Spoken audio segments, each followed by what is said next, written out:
வாங்கப்பா.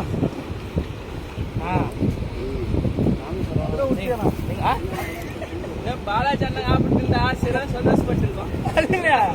கல்லு காலேட்டாரு எனக்கு மட்டும் புரியல. வலிக்குது எனக்கு புடிச்சு கை வலிக்குது. சோபர்ப்பா. அது இல்லாம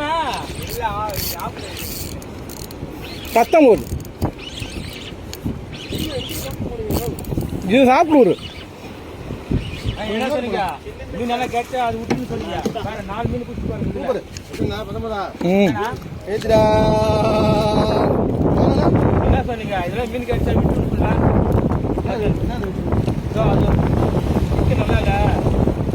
ஆமாண்ணா, திடீர்னு என்ன தெரியல ராசிக்கு அந்த மீன் வந்துச்சு. அது அது வரணும் இருக்குண்ணா என் கையில. அதேமா